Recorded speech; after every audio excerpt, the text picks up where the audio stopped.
Everyone আসসালামু আলাইকুম। সবাই কেমন আছেন? আল্লাহর রহমতে আমরা সবাই ভালো আছি। তো আজকে আমি রান্না করব কাঁচকলা দিয়ে শিং মাছ। শিং মাছটা এখন ভালো করে গরম পানি ভালোভাবে ধুয়ে নিব আর কি। ধুয়ে তারপরে এই যে কাঁচকলা সিদ্ধ বসাইছি, এটা দিয়ে একটু হালকা ঝোল রেখে কম মশলায় আজকে তরকারি রান্না করব। মাছটা গরম পানিতে একবারে ভালোভাবে ধুয়ে নিয়েছি। এখন মাছটা হালকা একটু ভেজে নিই। চুলাতে কড়াই বসাই দিচ্ছি, একটু হালকা তেল দিয়ে নিব হালকা করে। যে মাছ হলুদ মরিচ লবণ দিয়ে একটু মাখাই নিচ্ছি, হালকা ফ্রাই করবো হালকা।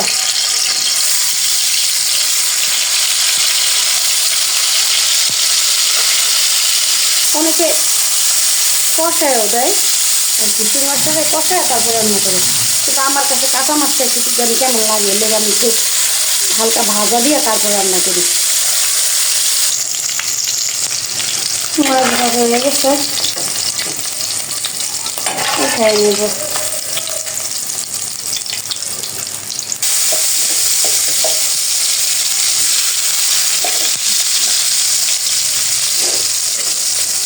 যারাই আমার ভিডিও দেখতেছেন তারা আমার পেজে একটা ফলো আর আমার ইউটিউব চ্যানেলটাকে সাবস্ক্রাইব করে যাবেন, দয়া করে সাপোর্ট করবেন। এটাই আপনাদের কাছে চাওয়া, আর কিছু চাওয়ার নাই। এখন এক এক করে সব মশলা টসলা দিয়ে আদা রসুন লবণ হলুদ মরিচ ধনিয়া হালকা জিরা দিয়ে মশলাটা কষায় নিব।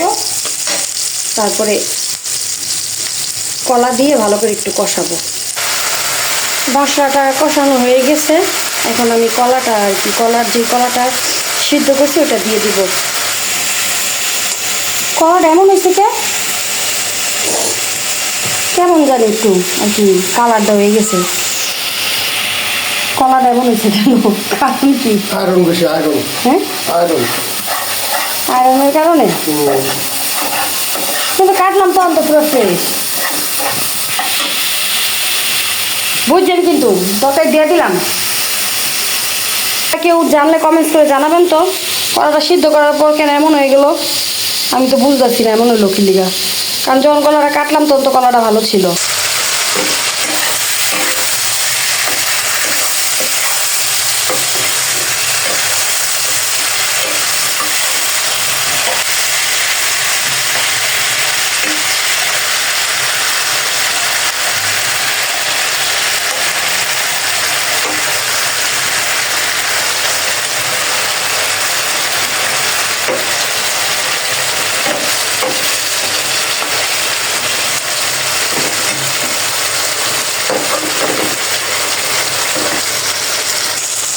টমেটো কেটে দিয়ে দিলাম।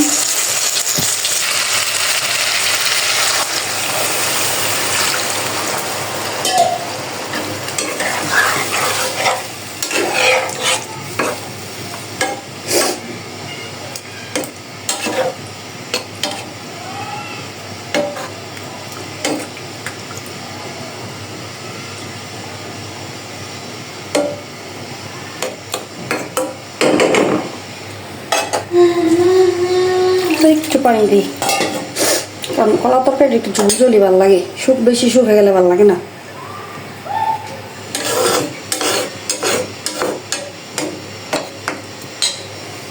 এখন আমি মাছগুলোও দিয়ে দিব একবারে হোক, মাছটার ভিতরে হালকা পাতলা একটু মশলা ঢুকবো।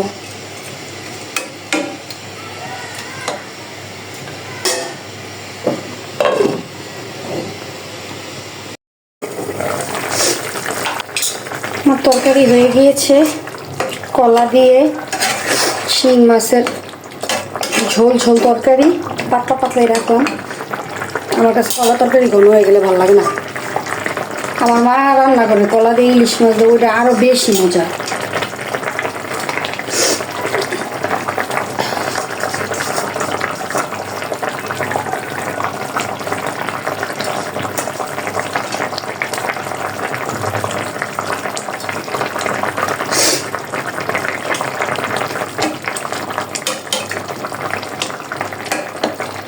হয়ে গেছে তরকারি। এখন সেহরির সময় যখন খাবো তখন বলতে পারবো আসলে কেমন হয়েছে। এখন তো বোঝা, এখন খেয়ে দেখা সম্ভব না।